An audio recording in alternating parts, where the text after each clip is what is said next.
Hello, नमस्कार सभी लोगों को। हाँ, तो मैं आज बात करने वाला हूँ कि नोएडा के अंदर में इन्वेस्टमेंट क्यों करना चाहिए। कुछ काफ़ी अच्छे चीज़ें हैं जिसके रिगार्डिंग आपको नोएडा के अंदर में जो है इन्वेस्टमेंट अगर आप डालते हैं तो विद इन 3 to 4 ईयर या मैक्स टू मैक्स 5 ईयर में जो भी आप अमाउंट इन्वेस्टमेंट डाल रहे हैं प्रोजेक्ट्स के अंदर में, प्रॉपर्टी में, वो आपको 2 टाइम्स हो जाएगा। आप सपोज़ कीजिए आपने आज की डेट में 100 रुपीज़ लगाए हैं तो आपको विद इन 5 ईयर्स के अंदर में 100 रुपीज़ का प्रॉफिट यहाँ से मिल जाएगा। टोटल वैल्यू आपकी 200 रुपीज़ हो जाएगी। एक छोटा एग्जांपल के लिए आपको 100 रुपीज़ का एक एग्जांपल दिया है। अब मैं बात कर लेता हूँ कि नोएडा के अंदर में इन्वेस्टमेंट क्यों डालनी चाहिए और ख़ासकर एक जो प्रोजेक्ट मैंने आपको पिछली वीडियो में बताया था आई ऑफ नोएडा, उसके अंदर में इन्वेस्टमेंट डालने के क्या आपके फ़ायदे रहेंगे। तो मैं जस्ट अभी आपको चीज़ों के बारे में बताता हूँ जिसके रिगार्डिंग आपको नोएडा के अंदर में इन्वेस्टमेंट डालनी चाहिए।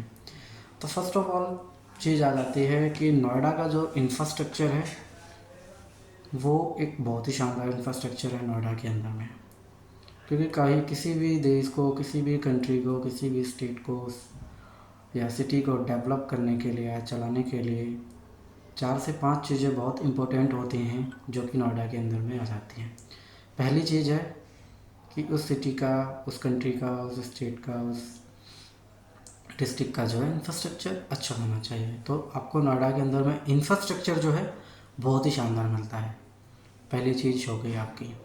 दूसरी चीज़ हो जाती है कि वहाँ की कनेक्टिविटी कैसी है। अगर आप कोई प्रॉपर्टी बाय कर रहे हैं, कोई प्रॉपर्टी में इन्वेस्टमेंट डाल रहे हैं तो उसकी कनेक्टिविटी कैसी है प्रोजेक्ट को पहुँचने के लिए। जहाँ पे आपका प्रोजेक्ट है, जिस प्रोजेक्ट में डाल रहे हैं तो उस प्रोजेक्ट की लोकेशन क्या है।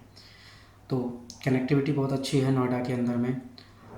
एक्सप्रेस वे हो गए, मेट्रो हो गया, आपका बुलेट ट्रेन जो अपकमिंग है, रेलवेज़ हो गए, एयरपोर्ट्स हो गए। तो ये कनेक्टिविटी में आ जाती हैं सारी चीज़ें जो कि अभी मैंने आपको बताई।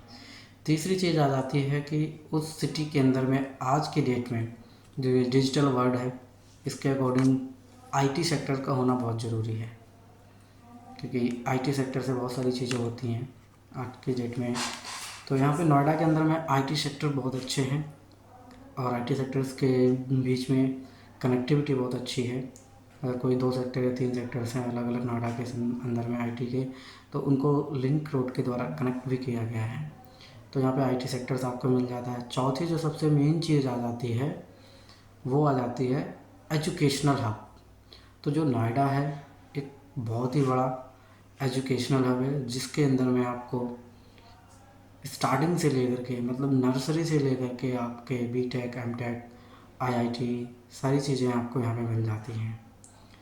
तो अगर मैं बात कर लूँ एक दो स्कूल्स के नाम ले रहे हैं जैसे डीपीएस हो गया, जेनेसिस ग्लोबल हो गए, सनवर्ल्ड हो गए, ये बहुत सारे इंटरनेशनल स्कूल्स हैं। इसके बाद में आपके यूनिवर्सिटीज़ हो गई, Gautam Buddha university, Galgotia university, Amity university, like that बहुत सारी यूनिवर्सिटीज़ यहाँ पे ऑलरेडी यहाँ पे 20 से 25 यूनिवर्सिटीज़ जो हैं ऑपरेशनल हैं। यहाँ पे कम से कम हर साल नाना करते हुए नोएडा के अंदर में जो स्टूडेंट्स की मैं बात करूँ तो 7 से 10 लाख के बीच में हर साल नया स्टूडेंट्स आता है, पास आउट होते हैं लोग, बाहर जाते हैं, कुछ लोग यहीं सेटल हो जाते हैं। मतलब 50% लोग तो नोएडा में सेटल हो जाते हैं। तो जो 50% लोग सेटल हो रहे हैं उनके लिए ऑफिस स्पेस चाहिए एक अच्छा, रहने के लिए एक अच्छा रेजिडेंशियल चाहिए, शॉपिंग्स के लिए एक अच्छा शॉपिंग मॉल चाहिए, फूड कोर्ट चाहिए। तो ये सारी चीज़ें जो है जो बंदे आ रहे हैं, रह रहे हैं, उनके रिगार्डिंग हो गया। तो आपका ये आईटी सेक्टर एजुकेशनल सेक्टर जो है ये चीज़ हो गई। इसके बाद में आ जाता है आपको यहाँ पर इंटरटेनमेंट। तो नोएडा के अंदर में इंडिया की सबसे बड़ी फिल्म सिटी का निर्माण हो रहा है, डेवलप चल रहा है। आने वाले 3 से 4 साल में यहाँ पे अच्छा खासा, जैसे मुंबई में है उससे बेटर यहाँ पे चीज़ें आपको मिलने वाली हैं। क्योंकि आप देख सकते हो 500 एकड़ की फिल्म सिटी जो है मुंबई के अंदर में है जिससे कि पूरा मुंबई चलता है। इवन बात कर लेंगे थोड़ा टाइम पहले की तो ऑल ओवर इंडिया जो भी फिल्म वगैरह की शूटिंग्स होती थी मुंबई में होती थी सारी की सारी। उसके बाद में हैदराबाद 650 एकड़ की फिल्म सिटी है साउथ में। जो ये नोएडा के अंदर में फिल्म सिटी है, इसका अगर मैं एरिया बात करूँ तो 1000 एकड़ का है। तो आप सोच सकते हैं कि जब 1000 एकड़ के अंदर में फिल्म सिटी बन करके तैयार होगी, यहाँ पे सारी चीज़ें होंगी, फिल्म्स की शूटिंग होंगी, छोटे मोटे जो सीरियल्स आते हैं वो सारे यहाँ पे ऑपरेशन यहाँ पे शूटिंग्स होगी, वो सारे चालू होंगे। तो आपकी प्रॉपर्टी 100% है कि इंक्रीज़ करेगी ही करेगी, आपकी प्रॉपर्टी की वैल्यू इंक्रीज़ करेगी, अच्छा खासा रेंटल आपको आएगा।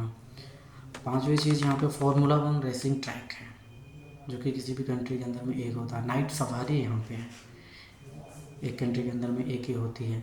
और सेक्टर 150 जो कि हमारे प्रोजेक्ट आई ऑफ नोएडा से बहुत ही लगा हुआ प्रोजेक्ट सेक्टर है, यहाँ पे हेलीपैड बन रहा है।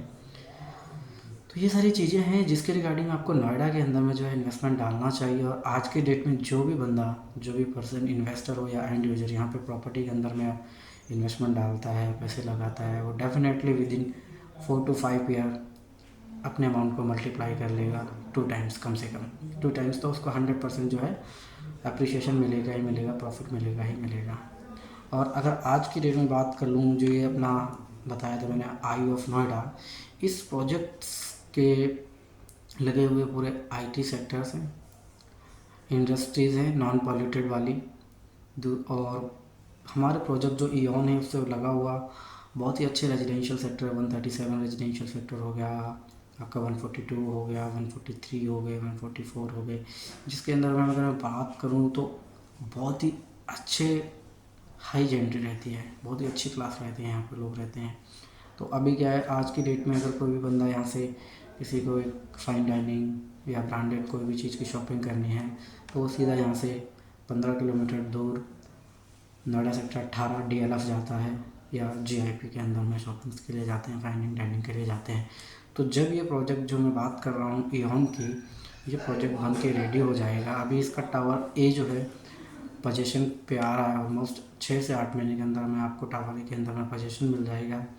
इस प्रोजेक्ट की खासियत क्या है कि इस प्रोजेक्ट के अंदर में आपको कमर्शियल की सारी चीज़ें मिल जाती हैं, जैसे retail shop, food court, office space and business shoots. तो थोड़ा सा फिर से मैं आपको इंट्रोड्यूस कर देता हूँ प्रोजेक्ट के रिगार्डिंग में। ग्राउंड फ्लोर पे आपको रिटेल शॉप्स मिल जाएंगी, फर्स्ट फ्लोर पे भी रिटेल शॉप्स हैं, जिसमें करोड़ बाग टाइप से, जैसे कि एक सेगमेंट रहेगा कि 8 से 10 दुकानें हो गई, या एक लाइन हो गई आपको ज्वेलरी की हो गई, फिर एक आपको इलेक्ट्रिकल मार्केट हो गई। इस टाइप से यहाँ पे जो है मार्केट्स डेवलप कर रहे हैं फर्स्ट फ्लोर के अंदर में। ग्राउंड फ्लोर पे आपको ब्रांडेड सारे नेशनल एंड इंटरनेशनल ब्रांड्स के जो भी रहेंगे वो सारे रिटेल शॉप्स वगैरह रहेंगी। Second floor dedicated food court है, और थर्ड फ्लोर से लेकर 22 फ्लोर तक जो ऑफिस स्पेसेस हैं।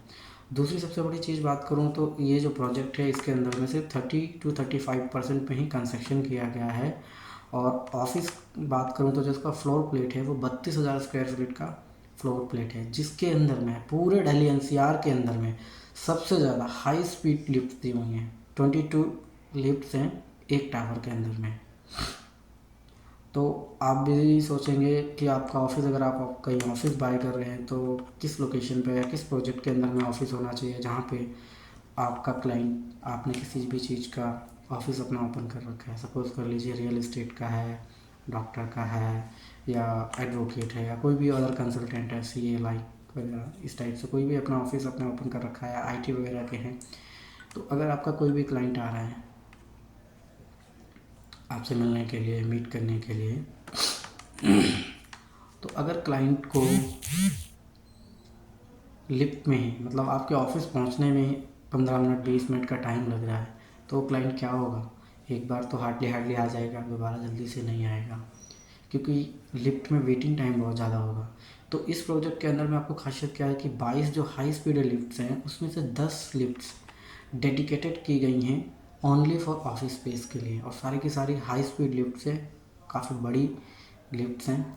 तो आपका क्लाइंट आपके ऑफिस तक पहुंचने में मैक्सिमम 1 से 2 मिनट का टाइम लेगा। लिफ्ट के अंदर का बात करूँ तो 1 मिनट मैक्सिमम, उसको वेट नहीं करना पड़ेगा, जस्ट मुश्किल से अगर वेट कर रहा है तो 30 सेकेंड वेट करेगा, उसके बाद में तुरंत उसको लिफ्ट अवेलेबल रहेगी, और हाई स्पीड लिफ्ट्स है तो आपके ऑफिस में तुरंत पहुंच जाएगा। तो क्या है ना कि आप अगर यहाँ पे ऑफिस बाय करते हैं तो आपके लिए सबसे अच्छी चीज़ आती है कि आपका क्लाइंट कभी भी